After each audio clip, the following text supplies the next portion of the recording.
그리고 이사야의 글은 3절에 마가복음 1장 3절에 광야에 외치는 자의 소리가 있어. 이거는 이사야 말씀이지만은 요 2절의 말씀은 내가 내 사자를 네 앞에 보내니 그가 네 길을 준비하라. 이 말라기 말씀입니다. 선지자의 대표로 이사야의 이름을 썼지만은 사실상은 말라기 말씀이라는 것을 기억하시기 바랍니다. 영상을 한번 띄워주시기 바랍니다. 자, 우리가 지난 12월 달, 11월 달부터 시작해서 호세아서, 아모스서, 또 이어서 말라기, 소위 소선지서를 지금 공부를 하고 있습니다. 이 소선지서는 이 성경 66권 가운데서도 대체로 가장 우리가 잘 모르는 책들이 이 소선지서입니다. 자, 여러분, 선지서가 17권이 있습니다.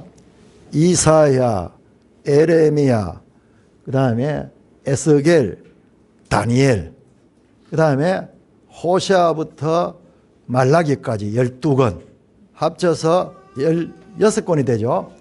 거기다 하나를 더하면은 에레미야, 에가를 더하면은 우리 분류해서 17권이 되는 거예요. 그래서 이 소선지서들이 어떻게 기록이 됐느냐 딱 정리할 수 있습니다. 아무 때나 있었던 게 아니고 북이스라엘이 멸망할 때 주전 8세기 그러니까 주전 700년대에서 800년까지 그때 선지자입니다. 그 선지자가 우리가 공부했던 호세아, 아모스, 그 유명한 이사야, 미가 전부 요 시대예요. 북이스라엘의 멸망이 722년, 주전 722년에 일어났는데 바로 그 직전에 하나님께서 이 큰 선지자를 통해서 하나님의 말씀을 전했는 거예요. 그 다음에 주전 7세기, 즉 600년대 그때 유다의 멸망기에 나온 선지자가 스바냐, 에레미야고 그 다음에 여기에는 아주 짧은 기간에 여러 선지자가 나옵니다. 그 다음에 에스겔, BC 590년대 다니엘 이 시대. 그러니까는 남유다가 멸망할 때 스바냐, 에레미야, 에스겔, 다니엘 같은 큰 선지자들이 집중적으로 활동한 거예요. 여러분, 여기서 알 수 있는 것은 하나님이 선지자를 그냥 보낸 게 아니고 그 나라들이 멸망의 위기에 처했을 적에 하나님의 말씀을 대언하는 선지자를 보냈다는 것을 알 수가 있어요. 그 다음에 또 다른 선지자가 나오는데 포로 후기에 자, 이렇게 해서 멸망하고 포로로 잡혀가고 이제 거기에서 돌아올 때 포로 생활 70년을 바벨론 포로 생활 70년 마치고 돌아올 때 주전 536년에서 445년까지 이게 학개, 스가랴, 말라기고 이때 나오는 성경이 뭐냐 그러면요 에스라, 느헤미야서예요. 성경이 이렇게 구성되어 있어요. 에스라, 느헤미야, 에스더도 같은 시대지만 에스더는 저 페르시아에서 일어난 사건이고 에스라와 느헤미야는 포로에서 돌아온 사람들이고 그 다음에 그 시대에 활동했던 선지자가 학개, 스가랴, 우리가 공부하는 말라기입니다. 말라기. 자, 두 번째 영상을 띄워주시기 바랍니다. 자, 우리는 생각하기를 포로에서 이렇게 돌아왔으니까는 출애굽할 때처럼 돌아와서 바로 막 이스라엘 나라가 재건이 되고 거기에서 다시 회복이 되는 것처럼 생각이 쉬운데 실제는 전혀 그렇지 않아요. 자, 두 번째 영상 바꿔주시기 바랍니다. 언제 포로에서 돌아왔느냐? 우리 여러분 지도 237쪽을 한번 찾아주시기 바랍니다. 지도 237쪽. 자, 바벨론 포로들의 귀환 나오죠? 바벨론 포로들의 기한.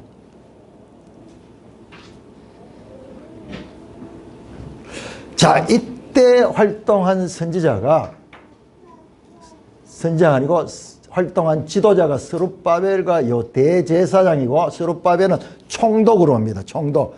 스룹바벨이 다윗의 후손이에요. 왕은 아닌데 유다의 총독으로 오는데 다윗 후손인 와요.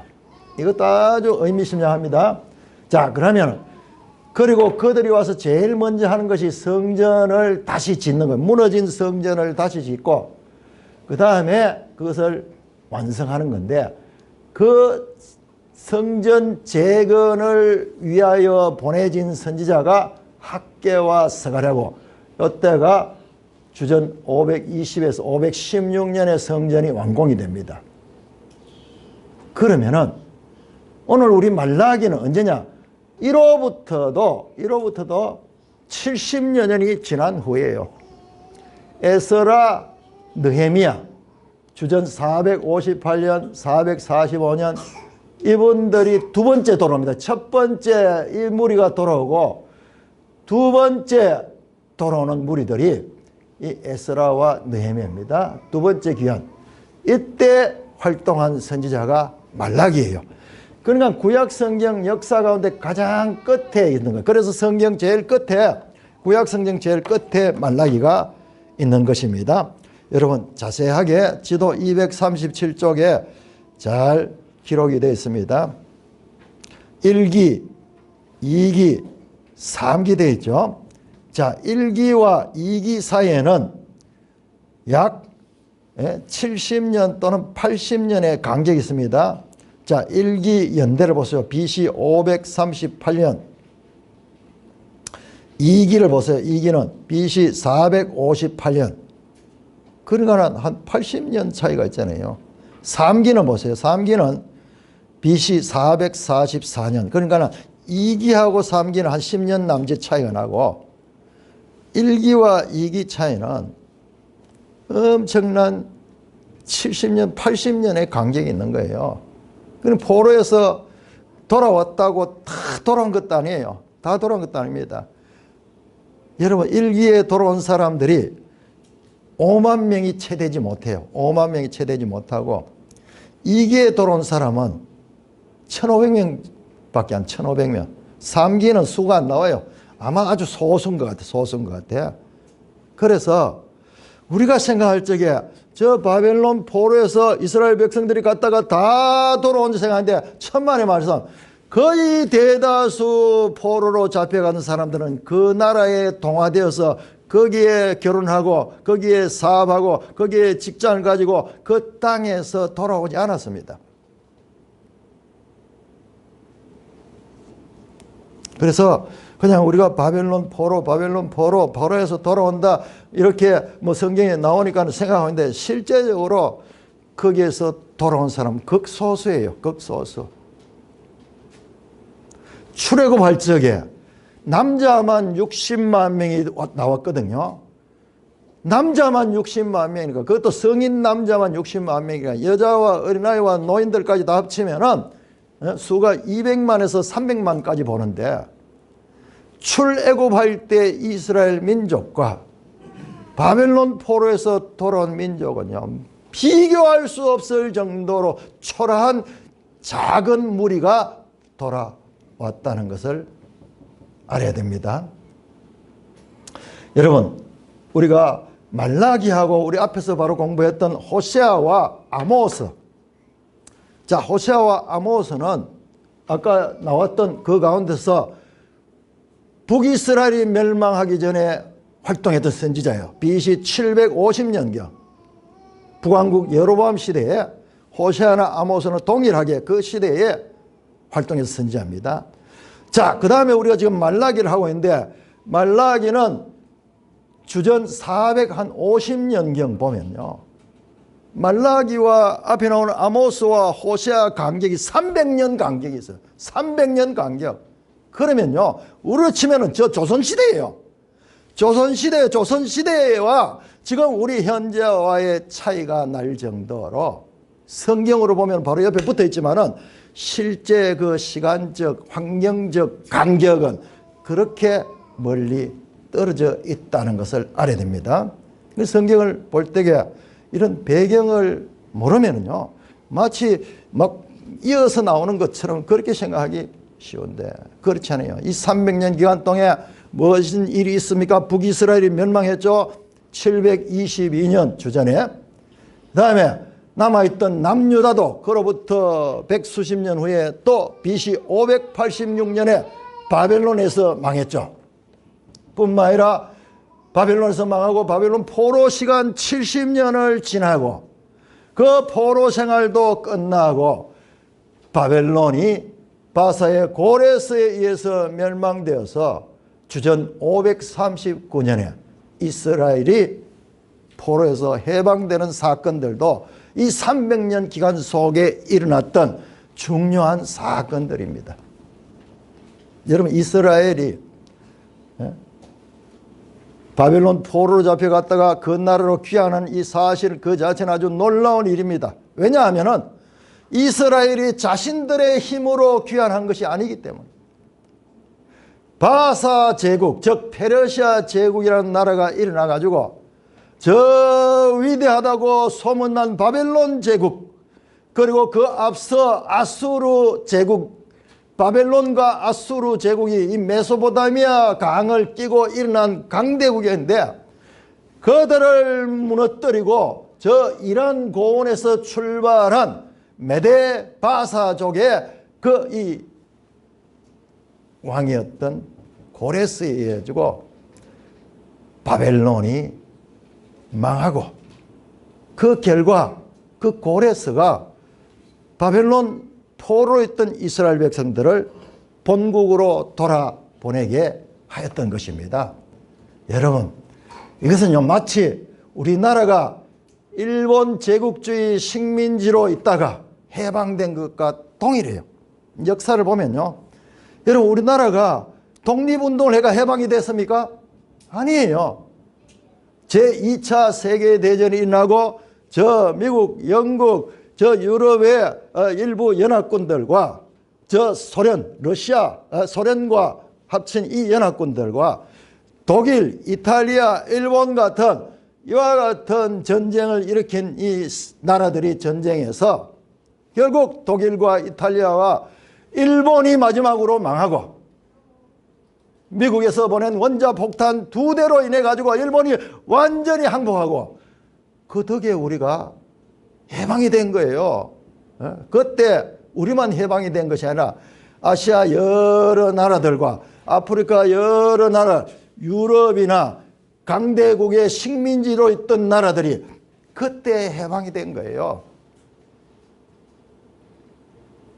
바사왕 고레스라는 인물은 바벨론 포로로 잡혀있던 유대인들을 고국으로 돌려보내는 놀라운 귀한 명령을 내려서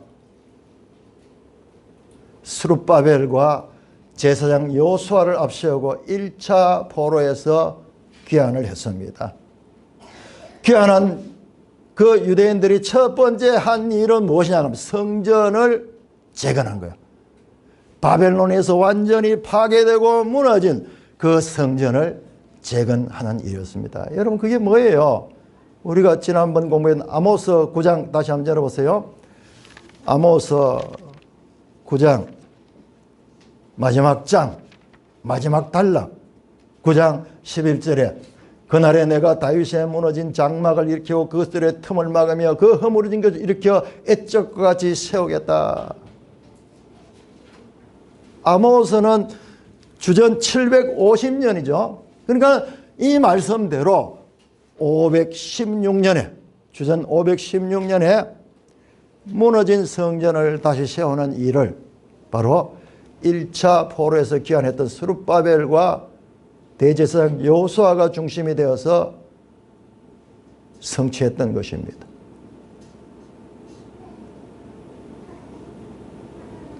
우여곡절 끝에 아모스의 예언처럼 성전도 다시 세우고 주전 516년에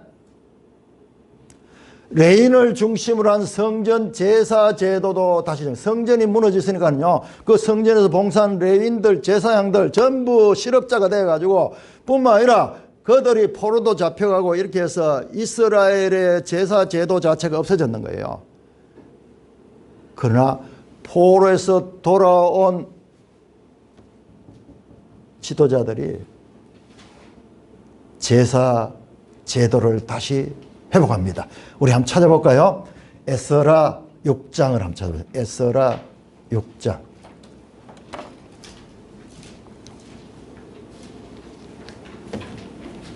자, 성경이 어떻게 연결이 되는가? 항상 역사서, 에스라, 느헤미야, 이거는 역사서예요. 그런데 지금 이 말라기는 예언서잖아요.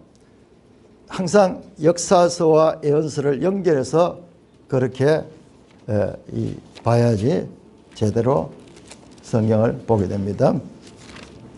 자, 에스라 6장을 보세요. 에스라가 아까 봤잖아요. 2차 포로에서 귀환했던 BC 450년경에 2차 포로에서 귀환했던 사람인데, 여러분 보세요. 6장 14절 15절 6장 14절 15절 우리 같이 한번 읽겠습니다. 시작. 유다 사람, 자, 에스라 6장 14절 15절 시작. 유다 사람의 장로들이 선지자 학개와 이또의 손자 스가랴의 권면을 따랐으므로 성전 건축하는 일이 형통한지라. 이스라엘 하나님의 명령과 바사왕 고레스와 다리오와 아닥사스다의 조서를 따라 성전을 건축하며 일을 끝내되, 언제? 다리오왕 6년 아달월 3일에 성전 일을 끝내냐. 516년 BC 516년에 바로 성전, 무너진 성전을 다시 세운 거예요. 아모스 9장 11절에 그 예언했던 무너진 다윗의 장막을 다시 세우는 그 일을 마친 것입니다. 그 다음에 보세요. 그 다음에 어떻게 했느냐. 18절에 보세요. 18절. 자, 이렇게 성전은 다 세웠는데 성전에서는 뭐합니까? 제사를 드리잖아요. 제사를 들어가면 제사장이 있어야 되고 거기에 또 성전을 섬기는 레위인들이 있어야 되는데 그런 제도가 다 허물어졌는 거예요. 그래서 성전을 세우고, 자, 18절 같이 읽습니다. 18 시작. 제사장을 그 분반대로, 레위 사람을 그 순차대로 세워 예루살렘에서 하나님을 섬기게 하되, 모세의 책에 기록된 대로 하자. 모세의 책 레위기, 레위기에 그 제사법, 제사장법이 다 나오잖아요. 그 레위기, 모세의 그 레위기의 법대로 성전에서 봉사하는 제사장과 레인들을 다시 섬길 수 있도록 했다는 것입니다. 말라기에 등장하는 유대인들, 그들이 누구냐? 바로 이때 사람들. 주전 440년, 450년 이때 2차, 3차 포로에서 귀환한 사람들.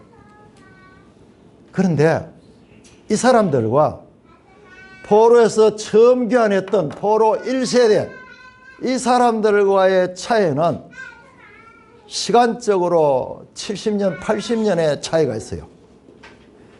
1차 포로 귀환했던 스룹바벨과 대제사장 여호수아의 손자 또는 정손자 뻘 되는 사람이 바로 말라기 시대의 사람들이라는 말씀입니다. 이해가 쉽도록 우리나라에 비유해 볼게요. 마치 일제 36년까지만 여러분 정확하게 35년이에요. 1910년에서 1945년이잖아요. 45년. 딱 우리나라가 일본의 포로로 있던, 식민 통치로 있던 것이 성경에 나오는 이스라엘 70년에 딱 반텀이에요. 딱 반텀. 그리고 이승만 대통령이 1948년 대한민국을 건국한 지 지금 몇 년이 지나? 76년이 지나서 지금 우리 세대, 우리 젊은 세대들 1948년 이승만이 이 대한민국을 건국한 지 76년이 지난 2024년의 한국의 젊은이들과 주전 440년, 50년경에 유다의 젊은이들과 그 1세대들과 그 말라기 시대의 사람들의 세대의 생각의 차이, 그리고 건국했던 그 1948년 대한민국의 건국의 주역들과 현재를 살고 있는 대한민국의 젊은이들의 차이만큼 사상의 차이가 있었습니다.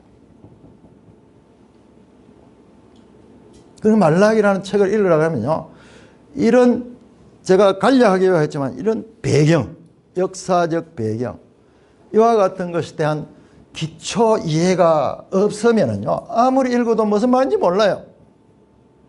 제가 자세하게 이제 다음 주부터 설교를 할 것입니다. 새벽 시간에 할 것인데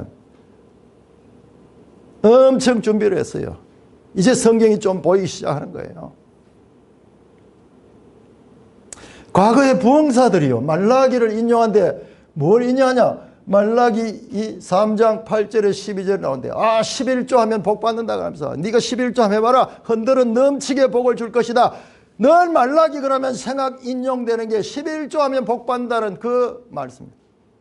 여러분, 그것은 말라기의 주제가 아니에요. 전혀 성경을 모르고 자기 마음대로 해석하는 거예요. 자, 여러분, 느헤미야 10장을 한번 열어보세요. 느헤미야 10장.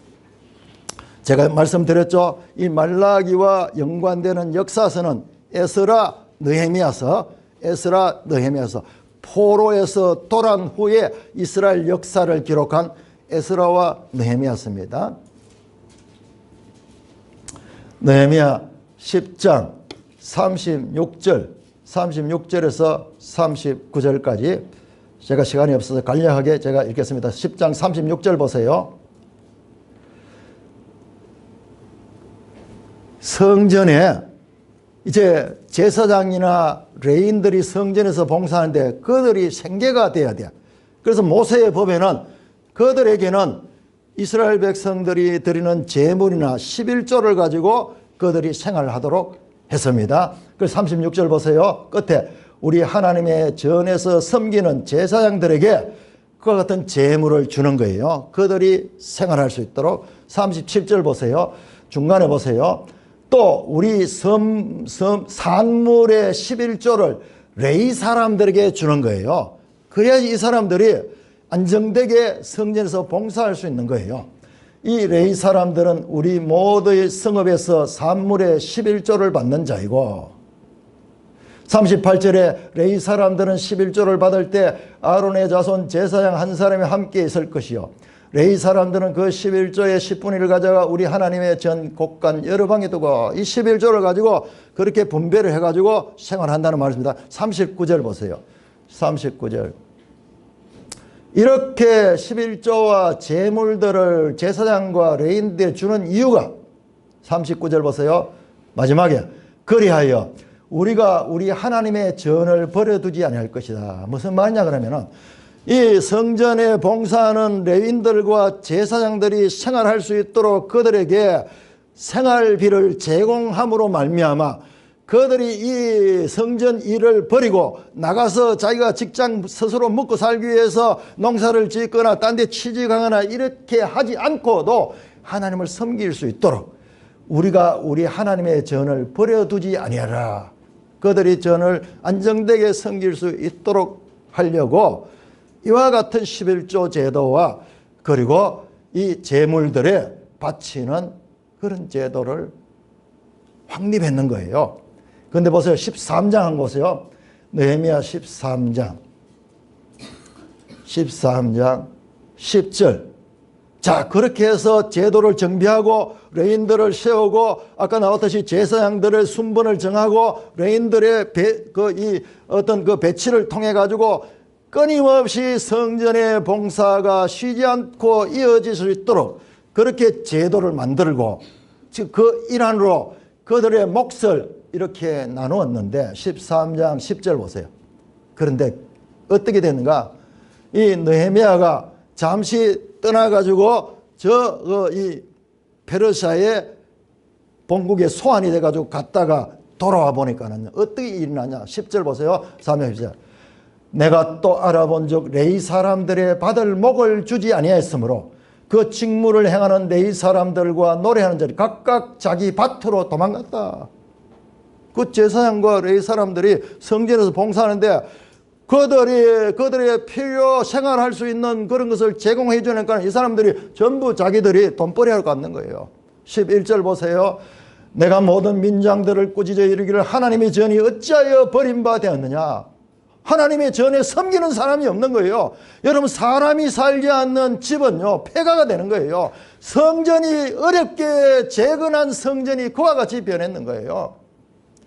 그래서 레위 사람들을 불러 모아 다시 제자리에 세우고 12절에 유다가 곡식과 새 포도주와 기름의 11조를 가져다가 곡간에 드림으로 다시 이 13절 마지막에 그 직분은 형제들에게 분배하는 일입니다. 그래서 다시 레인과 제사장들에게 적당한 그런 그 물질들을 분배하는 일을 맡을 사람을 세우고 그렇게 해서 성전 제도가 회복되도록 느헤미야가 했는 거예요. 14절 보세요. 14절 13장 14절 같이 읽겠습니다. 시작. 내 하나님이여 이 일로 말미암아 나를 기억하옵소서. 내 하나님의 전과 그 모든 직무를 위하여 내가 행한 선한 일을 도말하지 마옵소서. 느헤미야가요 이 일을 다시 회복시키고 재건하면서 하나님께 기도하는 거예요. 내가 하나님의 전과 그 모든 직무를 위하여 이 행한 이 선한 일, 하나님 이것은 알아주십시오. 이 얼마나 중요한 일을, 성전을 회복하는 일을 했다는 그 말씀인 거예요. 그런 배경에서 지금 11조 문제가 나오고 이런데 그 배경을 모르고 그냥 11조하면 복 받는다 이런 식으로 말라기를 오해하고 있었던 것이 얼마나 많은지 말이에요. 옛날에 부흥사들은 뭐 어떻게 하면 이 설교를 해요. 너희들 11조라고 11조하면 복 받는다. 성경의 원래의 뜻과 전혀 다른 해석으로 성경을 오해했습니다. 그런데 포로되기 전에도 죄에서 벗어나지 못하고 마침내 저주를 받아 이스라엘이 망하였죠. 북이스라엘은 722년, 남유다는 586년. 시간의 차이는 있지만 동일하게 다 망했습니다. 그렇다면 그 포로에서 망하고 돌아왔잖아요. 지금 백성들은 돌아와서 다시 성전을 재건하고 제사 제도를 복원하고 이와 같이 새롭게 시작한 이 말라기 시대에 포로 후에 이스라엘 백성들은 어땠습니까? 동일하게 포로 전에 죄보다도 오히려 더하면 더했지 전혀 개선되고 있지 않습니다. 전혀 개선되고 있잖아요. 그러면은 성경은 우리한테 무슨 말씀을 전하려고 이런 내용들을 기록했을까요? 아니, 그 포로에서 돌아와서 정신을 차리고 성전을 다시 짓고 제사 제도를 복원했으면 이제 그 백성들이 이전과 달리 새롭게 잘했다 하는 해피엔딩의 메시지가 나와야 되는데 우리의 기대와는 전혀 다르게 똑같았다. 아니다. 그때보다 더 못했다는 내용을 보여주는 거예요. 제가 처음 시작할 때 말씀드렸죠. 포로에서 돌아온 사람들의 수가 5만 명이 채 되지 않았습니다. 2차, 3차 왔지만은 아주 적은 수가 왔습니다. 돌아왔지만은 너무나 초라하고 보잘것없었습니다. 두 번째로 그들이 돌아와서 성전을 재건했습니다. 그런데 그 성전을 재건한 날 우리 한번 찾아볼까요? 에스라 3장.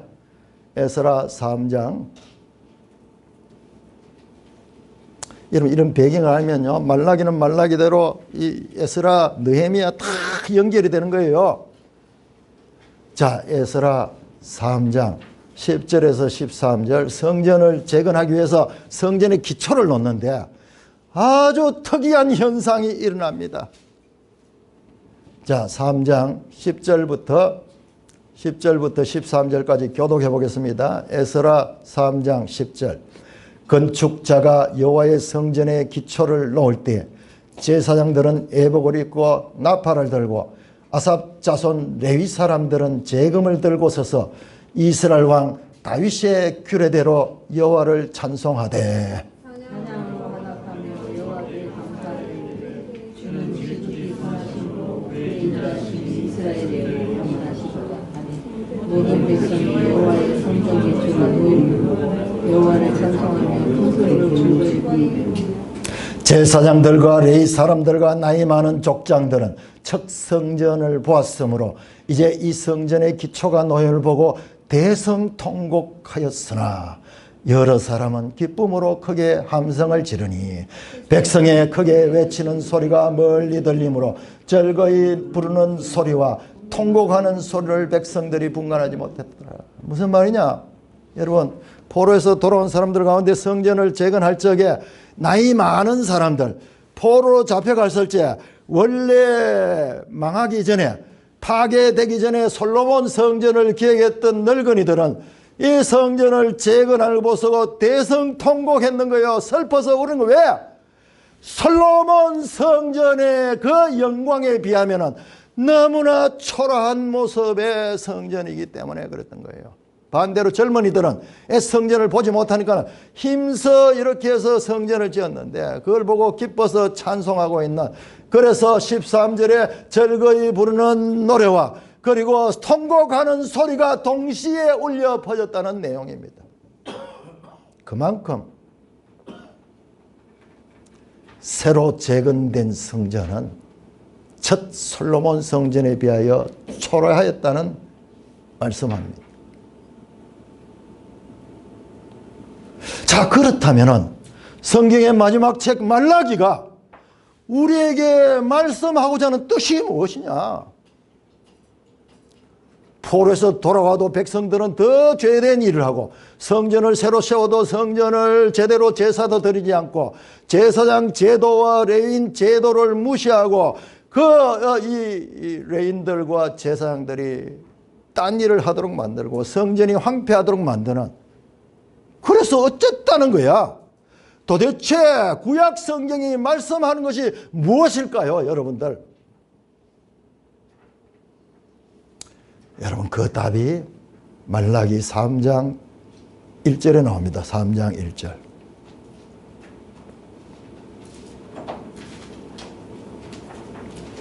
구약 성경은요, 그 자체로서 답이 없습니다. 더 비참한 절망적인 죄인들의 모습만 드러날 뿐입니다. 신세대라고 다르지 않습니다. S세대나 동일합니다. 오히려 더 하나님의 법에서 멀어지고 있습니다. 그런데 말라기 마지막 책을 통하여서 하나님께서 선포합니다. 3장 1절입니다.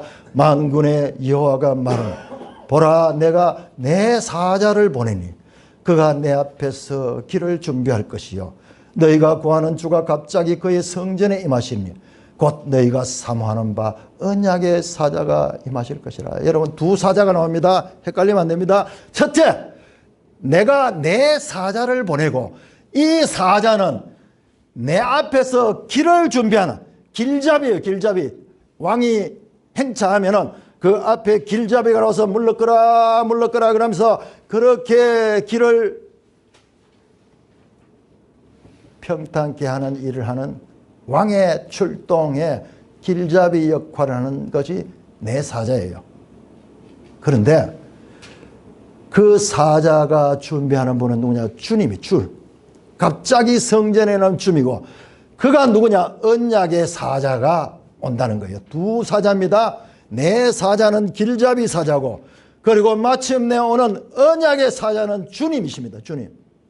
2절, 그가 임하시는 날, 그 언약의 사자 주님이 임하시는 날, 누가 능히 당하며 그가 나타날 때 누가 능히 설까? 그는 언약의 사자는 금을 연단한 자의 불과 표백하는 자의 잿물 같을기라. 이 언약의 사자는 와서 씻을 수 없는 그와 같은 더러운 것들을, 여러분, 과거에요. 최고의 세제가 잿물이에요. 잿물. 양잿물 하는 거죠. 양잿물. 표백하는 표백제. 깨끗하게 더러운 걸 씻는 그런 역할을 하신답니다. 3절에 그는 은을 연단하여 깨끗하게 하는 자. 은 가운데 잡티, 불순물 든데 그것을 다 골라내어서 정화시켜서 purify, 아주 정련된 그런 은을 만드는 자 같았어. 레이자손을 깨끗하게 하되 금은같이 그들을 연단하니 그들은 공의로운 재물을 나 여호와께 바치라. 깨끗하게 하는 역할을 깨끗하게 하는. 이분이 누구냐? 바로 죄를 사하여 주시는 저 구스인 흑인들이 깨끗이 비누로 자기 몸을 씻는다고 희게 되겠습니까? 저 표범이 그 표범의 무늬를 없애기 위해서 세제로 아무리 씻는다고 씻어도 그 점이 지워지겠습니까? 그런데 언약의 사자가 오셔서 그는 그 모든 더러운 것을 깨끗하게 씻는다고 말씀합니다. 여러분, 말라기의 저자의 이름은요, 저자는 히브리어로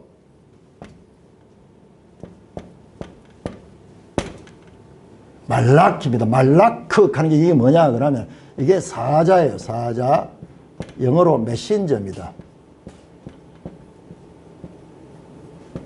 요 키 하는 요도 요게 붙으면 요게 소유격이요. 나의 사자. 줄여가지고 내 사자, 내 사자. 말라기는 사람 이름이 아니야. 우리는 말라기 선지자 그렇게 하는데 정확하게 살펴보면 말라기는 사람 이름. 여러분, 성경에 보면 같은 이름이 얼마나 많이 나옵니까? 제가 조금 전에 이야기했던 여호수아, 제사장 여호수아가 얼마나 많은지 몰라요.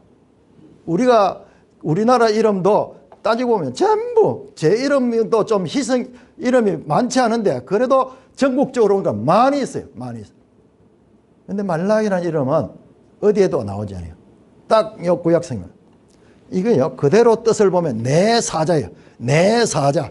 그러니까는 3장 1절에 나오는 내 사자, 길을 준비하는 내 사자, 말라키.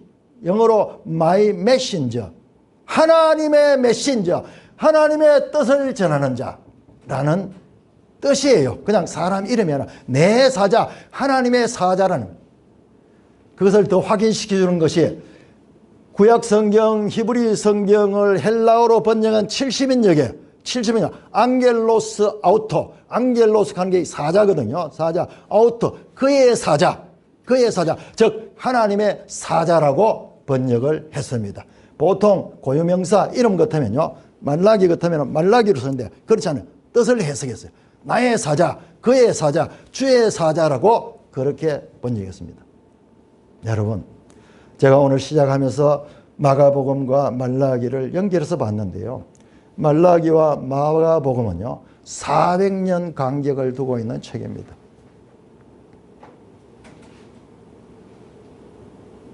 자, 다시 우리 마가복음 1장을 한번 펴보십니다.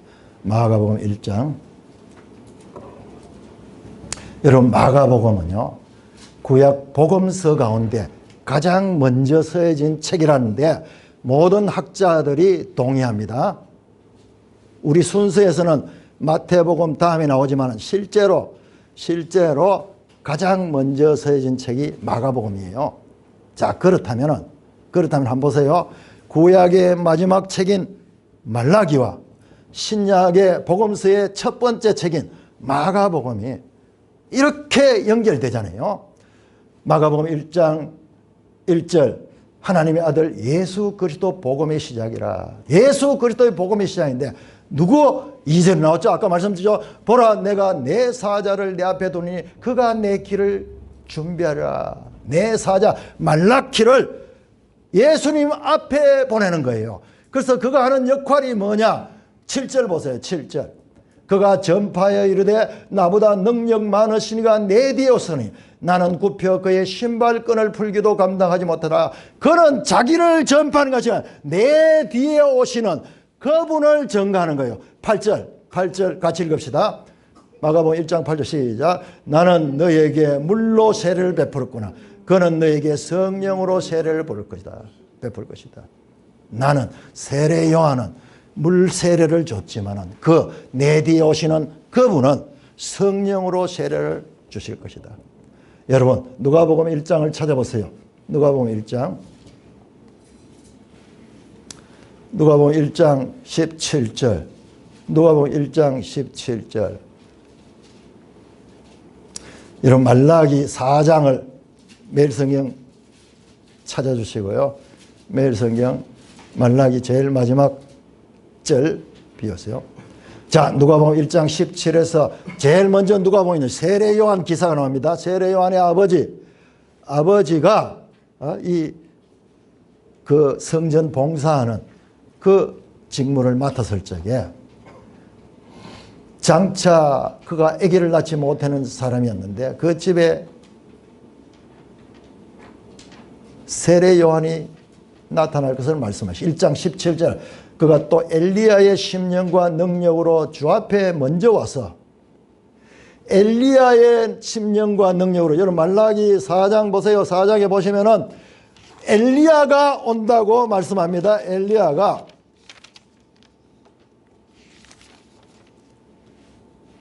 4장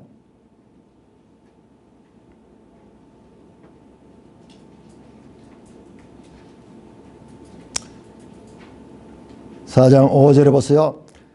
여호와의 크고 두려운 날이기 내가 선지자 엘리야를 너에게 보내니 그가 와서 만약 아버지의 마음을 자녀에게로 돌이키게 하고 자녀의 마음을 그들의 아버지에게로 돌이키게 한다. 여러분 누가복음 1장 17절 보세요. 그가 엘리야의 심령과 능력으로 주 앞에 먼저 와서 아버지의 마음을 자식에게 거스른 자를 의인의 설기에 돌아오게 하고 주를 위하여 세운 백성을 준비하는 주님을 위하여 세운 백성들을 준비하는 역할을 세례 요한이 할 것을 이야기하면서 이 말라기 내용을 그대로 인용합니다. 자, 누가복음 1장 76절부터 보시면은요. 76절 보시면은 누가복음 1장 76절 이 아이여 네가 지극히 높으신 이의 선지자를 일컬음 받고 주 앞에 가서 그 길을 준비하는 주님이 오신 길을 준비하고 주님의 오신 길을 평탄케 하는 길잡이 역할을 할 그와 같은 세례 요한을 바로 말라기가 말했던 그 엘리야로 그렇게 말씀하고 있습니다. 말라기는 구약 성경을 마감하면서 예수님이 오시는 길을 예비하신 세례 요한과 메시아 즉 그리스도이신 예수님께로 우리의 시선을 향하게 하는 것으로 끝을 맺고 있습니다. 구약 성경이 오실 메시아를 가리키고 있다는 것을 말라기를 통해서도 확인합니다. 말라기 구약 성경의 마지막 책도 누구? 장차 오실 언약의 사자 성전에 임하실 주 그분을 향하고 있고 그분의 길을 예비하는 엘리야 같은 심령으로 그 길을 예비할 세례 요한을 우리에게 보여주고 있습니다. 사랑하는 형제 자매 여러분, 저는 내일 새벽 시간부터 말라기를 아마 이번 연말까지 자세하게 유튜브 설교를 할 것입니다.